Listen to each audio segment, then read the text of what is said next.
खबरदार क्योंकि सवाल जिंदगी दा मैं हाँ तुहाडे नाल गुरप्रीत सिंह ते खबरदार अज असीं तुहानूं कर रहे हैं दहशत तो अलर्ट क्योंकि सवाल तुहाडी जिंदगी नाल जुड़िया है। इसलिए तुहानूं खबरदार रहण दी लोड़ है, अपने आले दुआले नज़र रखण दी लोड़ है।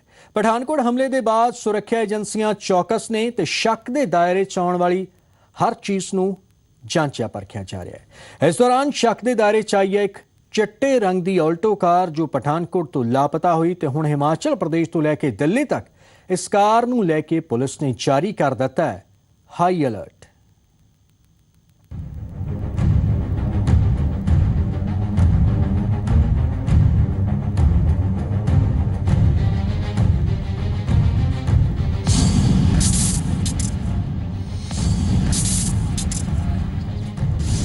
कि देश विच पठानकोट एयरबेस अटैक पार्ट 2 की साजिश है। अजिहा खदशा ते डर की वजह दिल्ली पुलिस के वलों दी जारी है दो तस्वीरां। पहली तस्वीर दिल्ली पुलिस के अलर्ट की है। इस अलर्ट विच लिखा गया है कि एक चिट्टे रंग की मारुति ऑल्टो कार जिसका नंबर HP 01D 2440 ये कार पठानकोट तो 3 अणपछाते लोगों ने हायर की सी। इस टैक्सी का ड्राइवर विजय कुमार जो कि कांगड़ा के गग्गल का रहने वाला सी, उसकी लाश 20 जनवरी 2016 ਨੂੰ कांगड़ा के काल्टा ब्रिज के नेड़ियों मिली। आल्टो कार हले भी गायब है। सर्च ऑपरेशन जारी है। सुचेत रहो और इस अलर्ट ਨੂੰ रीट्वीट करो। दूजी तस्वीर उस गायब हुई आल्टो कार दी है। इस तस्वीर विच कार के नेड़े ही 3 शक्की लोग दिख रहे हैं। दिल्ली पुलिस ਨੂੰ इन्हां दी ही भाल है। दिल्ली NCR विच थां थां ते छापे मारे जा रहे हैं पर हाले तक ना आल्टो कार मिली है और ना ही ये 3 शक्की। इस तो बाद तो पंजाब और हिमाचल प्रदेश विच भी हाई अलर्ट कर दिता गया। ये जो हिमाचल में से एक ड्राइवर को मतलब का मर्डर हुआ है और वहाँ पर से गाड़ी उन्होंने ऑल्टो गाड़ी खोली है, तो उसके बारे में पंजाब में भी अलर्ट है। सबको यहाँ पर सूचित कर दिया गया है कि अगर वो गाड़ी कहीं मिलती है तो उस गाड़ी को रिकवर करना है। दिल्ली पुलिस ने खदशा जाहिर किया है कि ये लोग दहशतगर्द हो सकते हैं और 26 जनवरी के नेड़े तेड़े किसी दहशतगर्दी वारदात को अंजाम देने की फिराक विच ने।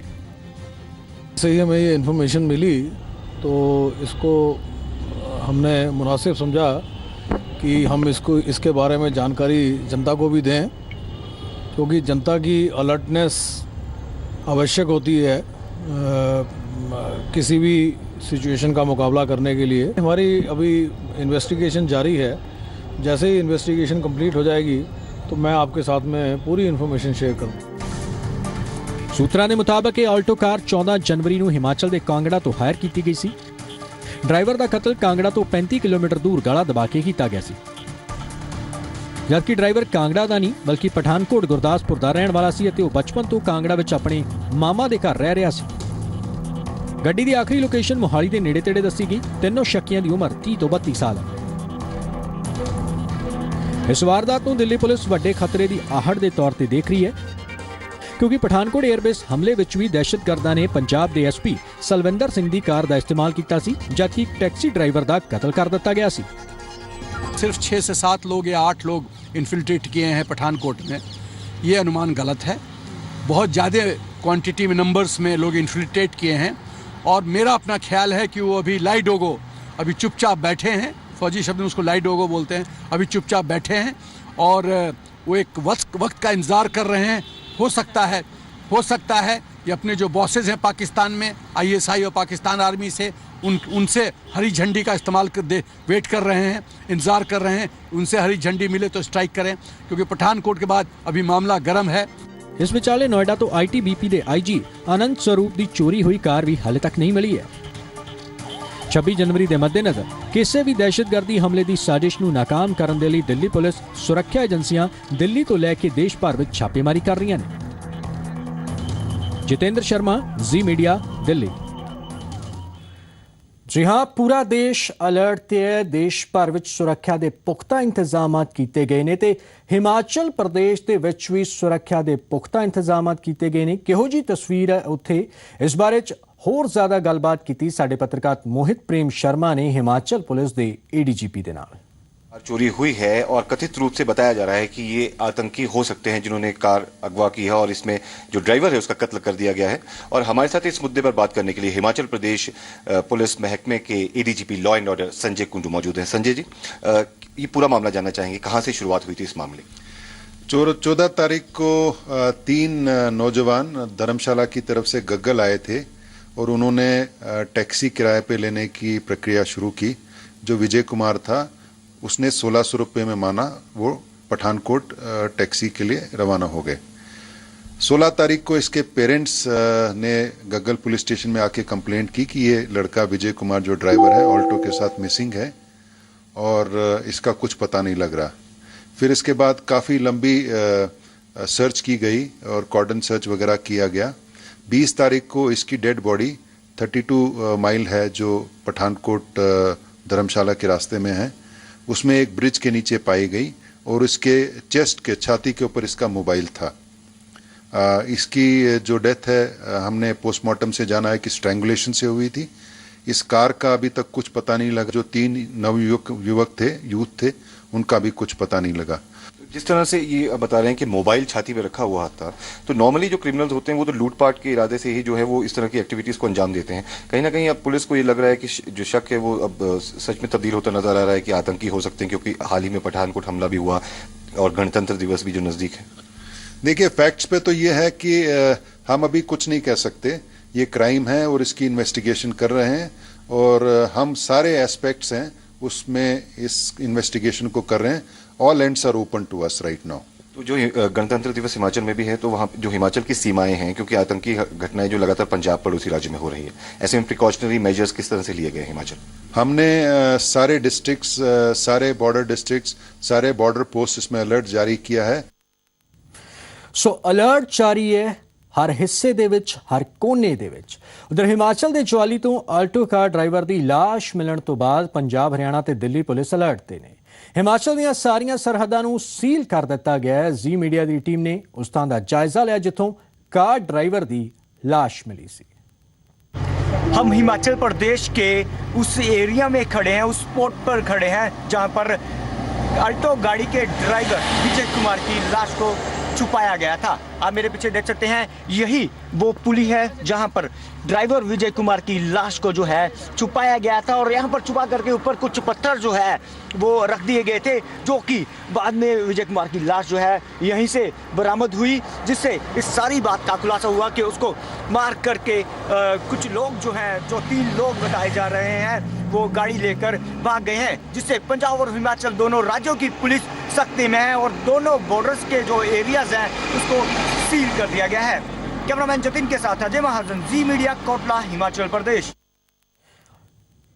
ਸੋ ਹਿਮਾਚਲ ਤੋਂ ਲੈ ਕੇ ਪੰਜਾਬ ਤੱਕ ਉਸ ਆਲਟੋ ਕਾਰ ਤੇ ਸ਼ੱਕੀ ਦਹਿਸ਼ਤਗਰਦਾਂ ਦੀ ਭਾਲ ਚੱਲ ਰਹੀ ਹੈ। ਹਾਲ ਹੀ 'ਚ ਆਈ IB ਦੀ ਰਿਪੋਰਟ 'ਚ ਕਿਹਾ ਗਿਆ ਸੀ ਕਿ ਦਹਿਸ਼ਤਗਰਦ 23 ਜਨਵਰੀ ਨੂੰ ਮੁਲਕ 'ਚ 23 ਥਾਵਾਂ ਤੇ ਦਹਿਸ਼ਤਗਰਦੀ ਹਮਲੇ ਦੀ ਯੋਜਨਾ ਬਣਾ ਰਹੇ ਨੇ, ਜਿਸ ਦੇ ਬਾਅਦ ਪੂਰੇ ਮੁਲਕ 'ਚ ਜਾਂਚ ਏਜੰਸੀਆਂ ਵੱਲੋਂ ਦਹਿਸ਼ਤਗਰਦਾਂ ਦੀ ਗ੍ਰਿਫਤਾਰੀ ਦਾ ਸਿਲਸਿਲਾ ਸ਼ੁਰੂ ਹੋ ਗਿਆ ਹੈ।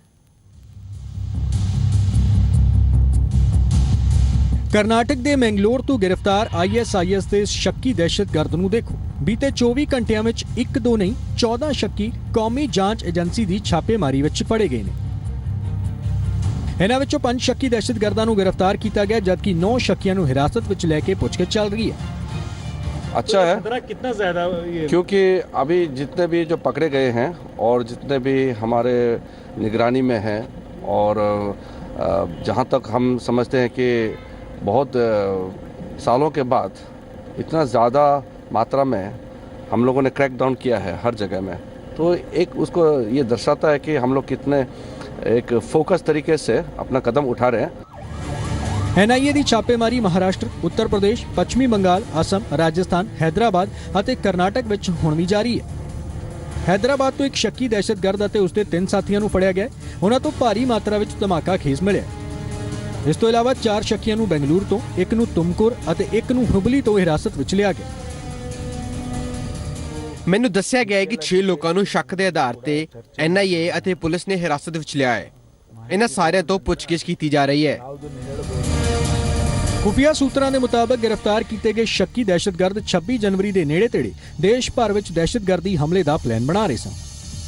ਮਹਾਰਾਸ਼ਟਰ ATS ਨੇ ਮੁੰਬਰਾ ਤੋਂ ਇੱਕ ISIS ਦੇ ਸ਼ੱਕੀ ਦਹਿਸ਼ਤਗਰਦ ਨੂੰ ਹਿਰਾਸਤ ਵਿੱਚ ਲਿਆ। ਮੁੰਬਈ ਤੋਂ ਕੁੱਲ 3 ਲੋਕਾਂ ਦੀ ਗ੍ਰਿਫਤਾਰੀ ਦੀ ਖਬਰ ਹੈ। ਦਿੱਲੀ ਪੁਲਿਸ ਦੀ ਸਪੈਸ਼ਲ ਸੈੱਲ ਨੇ 20 ਜਨਵਰੀ ਨੂੰ ਉੱਤਰਾਖੰਡ ਦੇ ਰੁੜਕੀ ਤੋਂ ISIS ਦੇ 4 ਸ਼ੱਕੀ ਦਹਿਸ਼ਤਗਰਦਾਂ ਨੂੰ ਗ੍ਰਿਫਤਾਰ ਕੀਤਾ ਸੀ।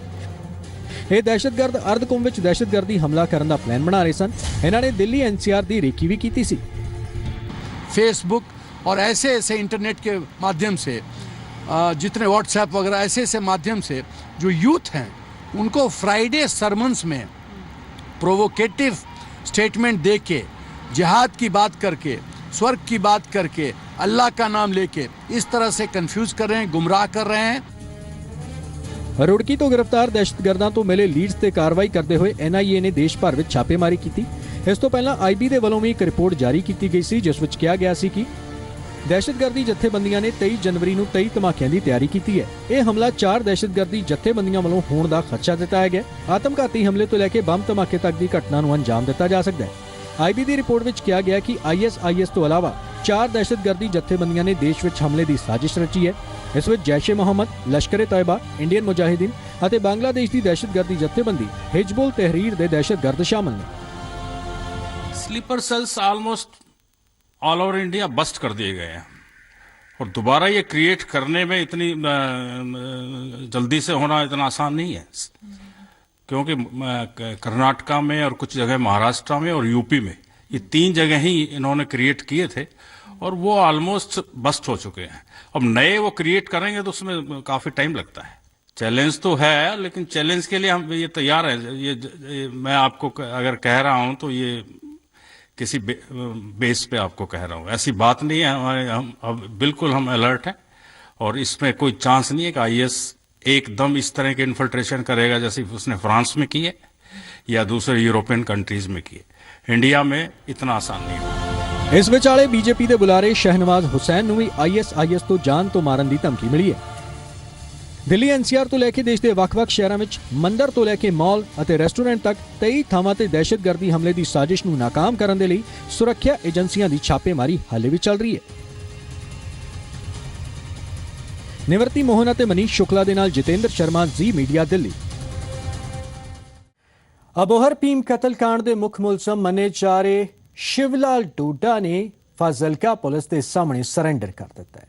ਪੰਜਾਬ ਹਰਿਆਣਾ ਹਾਈ ਕੋਰਟ ਨੇ ਵੀਰਵਾਰ ਨੂੰ ਸ਼ਿਵਲਾਲ ਡੋਡਾ ਦੀ ਜ਼ਮਾਨਤ ਪਟੀਸ਼ਨ ਰੱਦ ਕੀਤੀ ਸੀ ਤੇ ਤੁਹਾਨੂੰ ਦੱਸ ਦਈਏ ਕਿ ਹੁਣ ਤੱਕ ਇਸ ਮਾਮਲੇ ਵਿੱਚ 24 ਲੋਕਾਂ ਦੀ ਗ੍ਰਿਫਤਾਰੀ ਹੋ ਚੁੱਕੀ ਹੈ।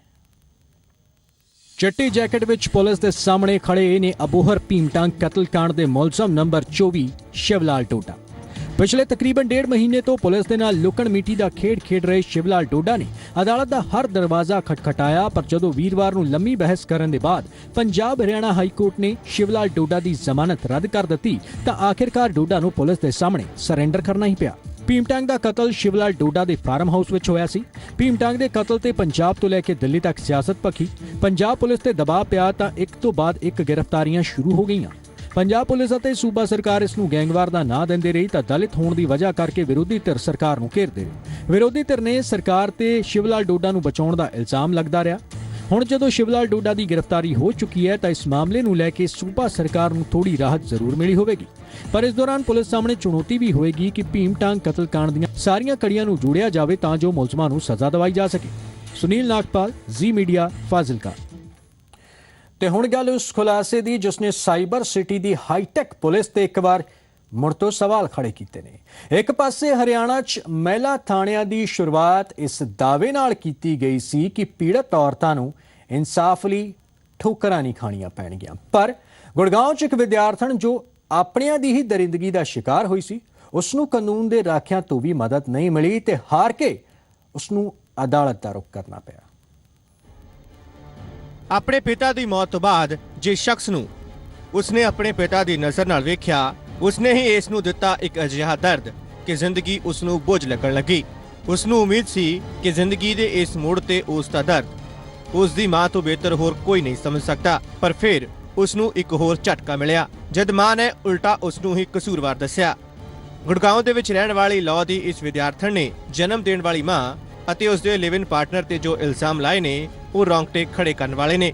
जब मैं मेरे फादर की डेथ हुई थी 2008 में, उसके बाद मेरी मम्मी मुझे गांव में छोड़ के आ गई। तो वो लिव इन में रहती थी एक जो ओम प्रकाश जी हैं उनके साथ। फिर उन्होंने मुझे 15 तारीख की रात को रेप किया। उससे पहले भी वो मेरे पे बहुत बुरी नज़र रखते। ਆਪਣੇ ਘਰ ਦੀ ਚਾਰਦੀਵਾਰੀ ਵਿੱਚ ਜੋ ਕੁਝ ਇਸ ਪੀੜਤਾ ਨੇ ਸਿਹਾ, ਜਦੋਂ ਉਸਨੇ ਇਸ ਦੀ ਸ਼ਿਕਾਇਤ ਪੁਲਿਸ ਨੂੰ ਕੀਤੀ ਤਾਂ ਗੁੜਗਾਉਂ ਪੁਲਿਸ ਦੇ ਰਵੱਈਏ ਨੇ ਵੀ ਉਸ ਦੀਆਂ ਮੁਸ਼ਕਿਲਾਂ ਵਧਾ ਦਿੱਤੀਆਂ। ਪੀੜਤ ਦਾ ਇਲਜ਼ਾਮ ਹੈ ਕਿ ਉਸ ਦੀ ਮਾਂ ਦੇ ਕਹਿਣ ਉੱਤੇ ਪੁਲਿਸ ਨੇ ਨਾ ਤਾਂ ਪੀੜਤ ਦੀ ਸ਼ਿਕਾਇਤ ਦਰਜ ਕੀਤੀ, ਬਲਕਿ ਉਲਟਾ ਉਸ ਨੂੰ ਹੀ ਡਰਾਇਆ ਧਮਕਾਇਆ ਗਿਆ। ਆਖਿਰ ਦੇ ਵਿੱਚ ਕੋਈ ਰਾਸਤਾ ਨਜ਼ਰ ਨਾ ਆਉਂਦਾ ਵੇਖ ਕੇ ਉਸ ਨੇ ਅਦਾਲਤ ਦਾ ਰੁਖ ਕੀਤਾ, ਜਿੱਥੋਂ ਹੁਕਮ ਮਿਲਣ ਤੋਂ ਬਾਅਦ ਪੁਲਿਸ ਨੇ ਮਾਮਲਾ ਦਰਜ ਕੀਤਾ। जो मेरी मम्मी ने सिटी थाने में केस डाला था, उन्होंने मेरे साथ बिल्कुल अच्छा बिहेव नहीं किया। जब मैंने उनको स्टेटमेंट लिख के दी तो उन्होंने भी मेरी स्टेटमेंट फाड़ दी और वही लिखवाया जो वो लिखवाना चाहती थी। और उन्होंने मुझे ये तक बोला कि पेपर मेरे पैसे के लग रहे हैं।